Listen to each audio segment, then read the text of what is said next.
Roberta. She's going to be speaking with us tonight about being fearless. Thank you, Roberta.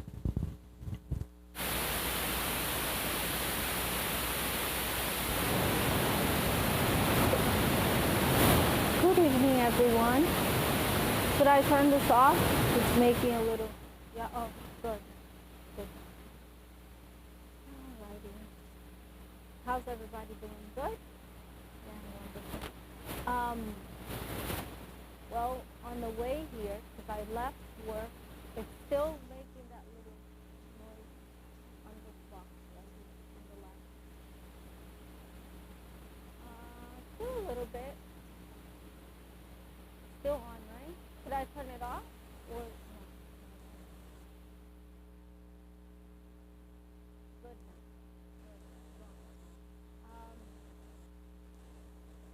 On my way here from work, I was talking to this dude and I said, oh my God, because I worked all day. I was like, what am I going to talk about? I don't know, because I usually don't know. But then, when you don't know, because I never know, so that's how I usually, I like to feel the energy, I'm one of those. I never study about what I'm going to talk about. Not never. I have before. I have done, the how do you call it, the presentations. I've done that, but it never goes well. In my opinion, with me, everybody.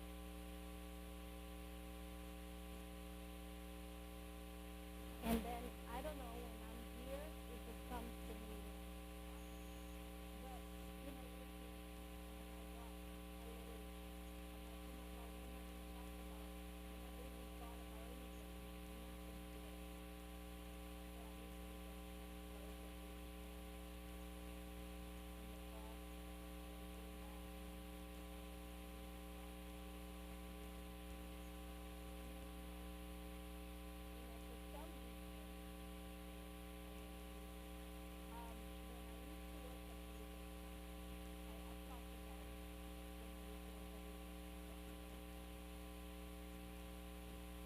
it came to my mind.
Something, you're so excited, you want to try, you want to do more, and I was at that peak of excitement because I'm like, oh my God, this is awesome, because therapy is wonderful, talk therapy, but then when you get deeper into many different types of therapy, the therapies that there are that you can apply, I started getting into, hypnosis and quantum regression. And it was wonderful. And then I started applying, to the group because those people needed so much help because it wasn't just addiction for them. It was dual diagnosis, meaning they were addicts, because that is a disease here in the United States at least. If you're an alcoholic, if you are, if you do any type of drug, any type, it's considered, you have a mental disease, right? A disorder. So they had that, and they also came in with a lot of PTSD, depression, anxiety, bipolar, and there are so many people struggling out there with addiction that have no idea that because the reason why they're struggling with the addiction is because they have another diagnosis that is driving them to use the drug of their choice, right? So I was going back to the group, excited with applying hypnosis and quantum regression, and I started doing that. And then this kid came to my mind, because every time in the group I was doing, you know, I would call somebody in the middle of the group. We did like a circle, and then I would call somebody in the middle, and I would put the person in a trance, and the person would go back to one or two of their past lives, and then in between lives, when they meet with people that they've lost as well. And there was this kid, Victor, his name, and Victor would be very quiet sitting there, and he was new, and he had just gotten there, and he was about 24, 23, a kid, right? And Victor was all tattooed, very young, but he wouldn't say anything. He was very quiet all the time, very quiet. And in his eye, one eye would say be, the other one fearless. That's why I said let's title it Be Fearless. One eye would say be, and the other one fearless, with that tattoo. Mm-hmm. And he would never say anything. He would never participate. But I would look at him, noticing, right? Noticing what I did, and he would be like, you know, not looking, but not participating, and, you know, not wanting to participate. And one day he knocked on my door after I was done with group. He said, no, he knocked on my door, and it was his day for therapy. And I opened the door. I'm like, how you doing, Victor? And he had just gotten there. And he wouldn't talk much. He would just sit down, which was it's considered one of the hardest patients you can have, the one that are being forced to be there. He was being forced to be there because he tried to overdose. He purposely tried killing himself. And so he didn't want to be there. He was sent there because he was in the hospital. The condition was he had to go to an addiction center in order for him to be released. So he was being forced to be there. And he said, well, I said, hi, Victor, how can I help you? He goes, oh, I'm supposed to be here for therapy. And he sat down on my couch, and I said, so what brings you in? So I was meeting him because in group he didn't talk. I was first like trying to communicate, build rapport, build a relationship. And he wouldn't look at me. He wouldn't even say anything. He would just look down, and I said, I understand you're here. And my job, he made my job so much harder, right? Because when you work at addiction centers, you have to write pages and pages of diagnosis and this and that. How am I going to diagnose somebody that doesn't talk? That I don't know what's happening. I had no idea. And he wouldn't look at me. The first session, he didn't respond to anything I asked. The second session, he didn't respond. And that's when I said, you know what, the only thing that, because I'm going to end up being fired because I have nothing to write. And they say to me, my supervisor used to say, you have to write something. And I said, but there's no diagnosis. Well, you know, he's an addict. And I go, yeah, but what else am I going to write? It was a lot of pressure. And I started praying. I said, you know what, there's nothing else I can do for this kid. And I felt so bad for him because he looked like he was very, very hurt. And you know, and of course you are in this profession that I'm in because we love helping people. We want to help people. And then I just, you know, something like I felt the energy of like so much empathy and love. And first I stopped feeling like a lot of love for the person, for him. And I thought, my God, what if this was my son, you know? I mean, what is his mother thinking and doing? Because we usually talk to the patient's family, but I hadn't met them yet or anything. And then I said, I said to him, I started praying, and when I started praying, I got a message. It wasn't a voice. If I tell you it's a voice, I'm lying. It wasn't a voice. It was like I accessed, let's say, this, let's say voice, so you guys can understand, and said to me, he wouldn't talk. And I was praying, I was saying, Jesus, I don't know how to help this kid, you know, spirituality, please help me. And I started praying, help me so I can help him. How can I help him? And then this voice said, ask him if he wants to see his brother. And I said, no. I'm going to ask that.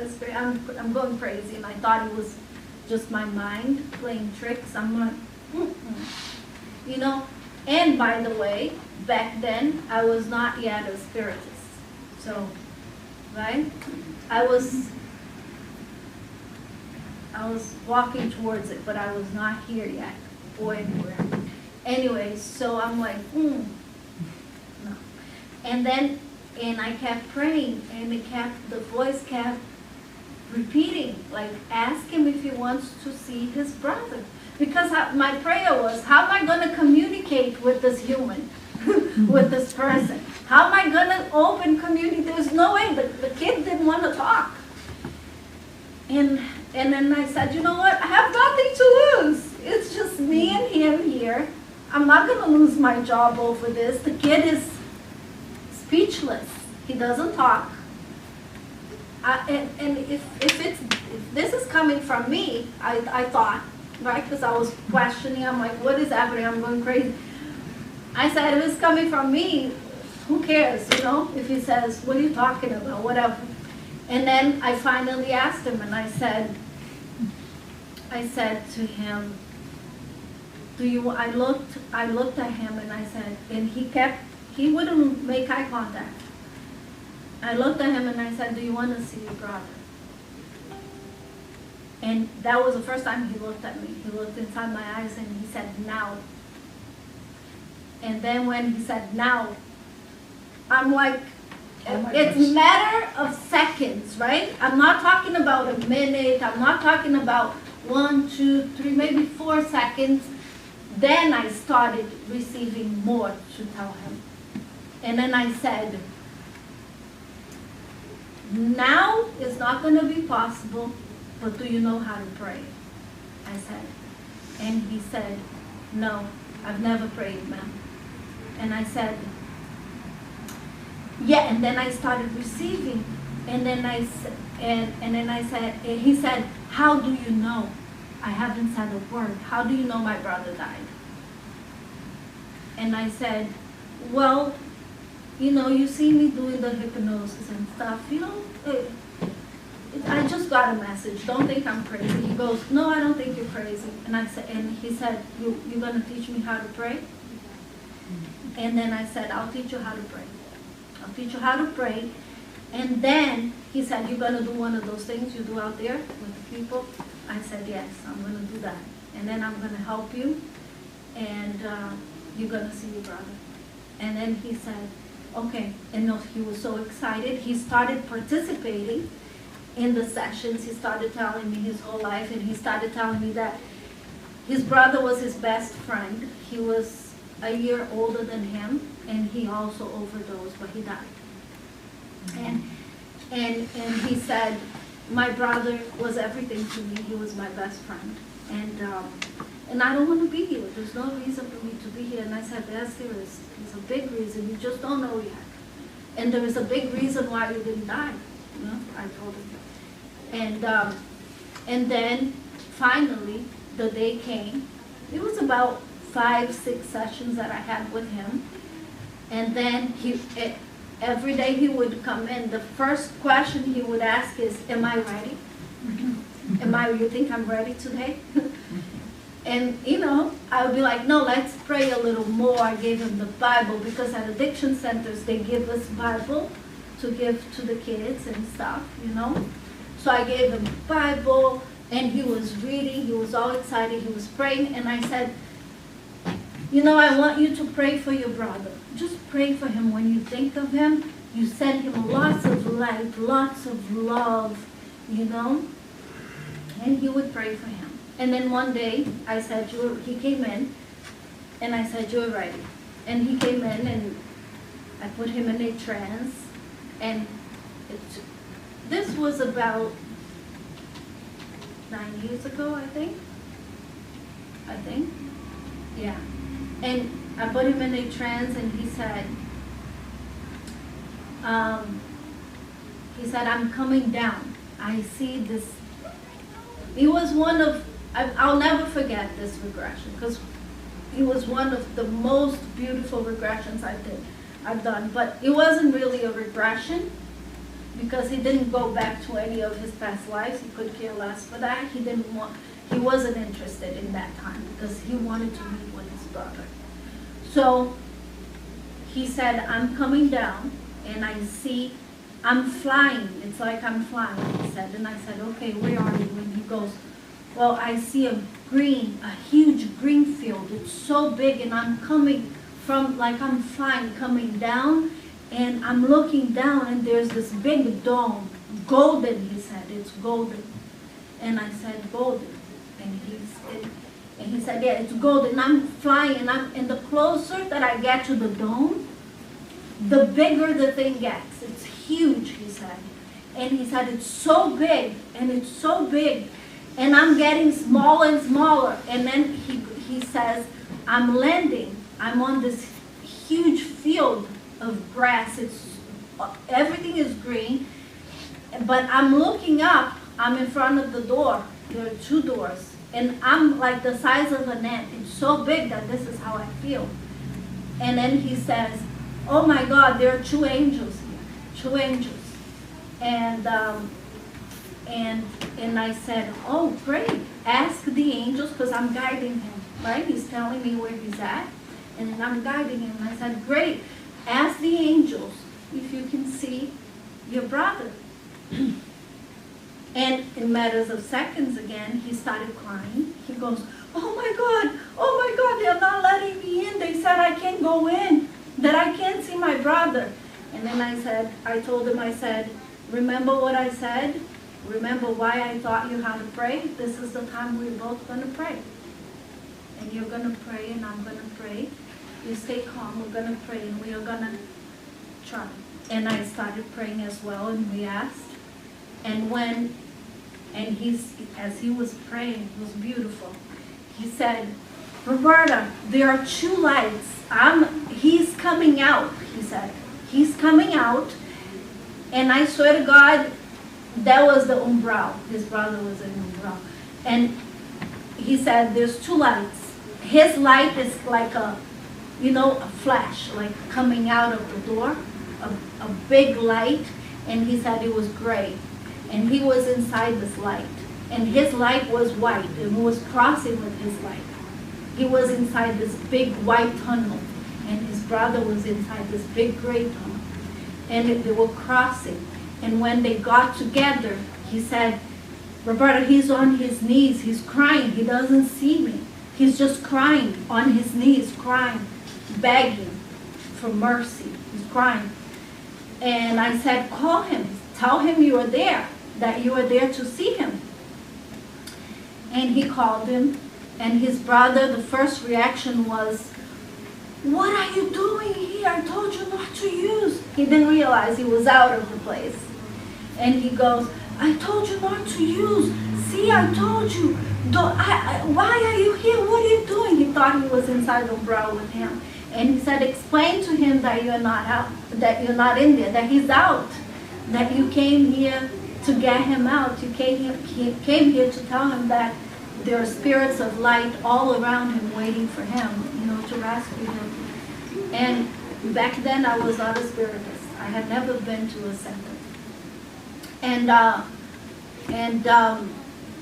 And his brother got up, smiling, happy. They hugged, they talked, and then he went with the spirits of light. And closure on that, this kid transformed. transformed his life.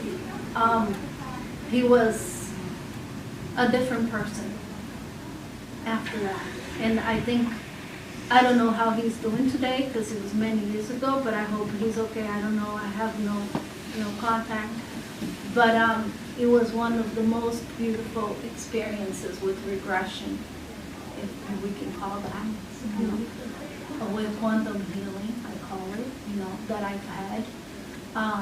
I've had many, but his I'll never forget, because it was beautiful. It was really beautiful. Like, to experience that as a professional, doing that. And today as a spiritist, it's very, very valuable and very precious to me in so many different ways. And I think to him was even bigger, you know what I mean? And I wanted to share that story with you guys. And also share that I don't think we understand the value of life until we lose somebody so special to us, or until we disincarnate and understand that we are here to experience, right? And sometimes we take it too serious, and sometimes we don't take it serious at all, right? And that is a problem, and this is a problem, because I think we are here to experience and to enjoy, and we are not supposed to be so judgmental, and we are not supposed to judge ourselves so harshly like we do, starting from ourselves, and then we start judging other people. Because of course everything that we struggle with is because the imbalance is within, and that causes fear, that causes, right? His tattoo said, "Be fearless," right? But we understand that the world today, especially, we are filled, everything is guiding people to fear. That's why the diagnosis, the number one diagnosis in mental health today is anxiety, because anxiety is directly connected to fear, right? Anxiety is known to be fear of the unknown, right? That is what causes anxiety. It's too much fear of what we don't know, because nobody today, everybody today, most people today, we can say, has fear, right? Because of the situational, the situation of the world, the situation that we find ourselves, emotional, financial, physical situations, and fear has taken over people. And so I see a lot of people that are diagnosed with anxiety today because of fear. And people don't realize that their anxiety is being driven by fear, fear of not being enough, fear of not being successful, fear of not being loved, fear of not being able to complete or do whatever they think that they should do or with their lives, right? And instead of fearing, we should just enjoy and learn on how to enjoy the moment, right? Because if we understood how valuable each moment that we are living and staying in that present moment, how valuable that is, then we wouldn't struggle with anxiety or fear, because anxiety is too much thinking about the future that you cannot control. And fear is directly connected with control, right? So anxiety, fear, control. I can guarantee you that anybody struggling with anxiety is because they fear to lose control, right? It's fear of losing control.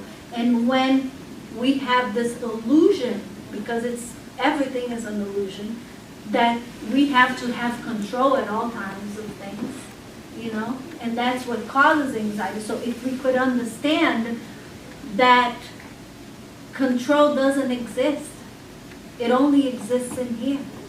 You think you are controlling. You think you're being controlled. But that is only happening because you are allowing that to happen. You understand? We allow things to happen because we get too caught up with emotions. We get too attached to emotions because we start believing that we are our emotions, and we are not. And fear is an emotion. And we are not fear. We are not happiness. We are not, because it's impossible. I have patients that come in and say, Roberta, how are you happy? And I say, yeah, I'm happy. And they say, but how are you happy? How do you stay happy? And I don't agree with this statement that people stay happy at all times. That's not real. Nobody is happy from the time they wake up until the time they go to sleep. And kids these days, they don't understand that, because you know why? Because of social media, because of all the fake stuff they see on the internet. I tell them, your friends are only posting happiness, beautiful. That doesn't define their whole entire lives. It's just a moment that they are living. And yes, you can make every moment happy, but you need to want to, and you need to have that intention to do so. But who lives with that intention 24 hours? You know what I mean? Sometimes we are humans. We are here experiencing, and therefore we are here experiencing happiness. We are here experiencing sad. We are here experiencing excitement. We are here experiencing depression sometimes, sadness, right? Stress. We are here experiencing, right? And the problem with us is that we get attached sometimes with one specific emotion, and we have an issue with letting go of that emotion, right?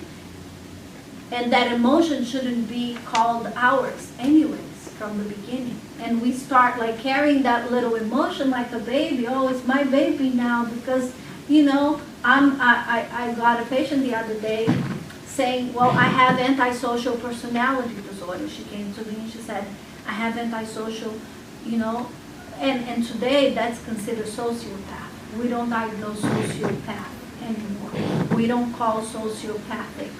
We call antisocial behavior disorder. And she said, no, my other psychiatrist, my other therapist said I have antisocial personality disorder.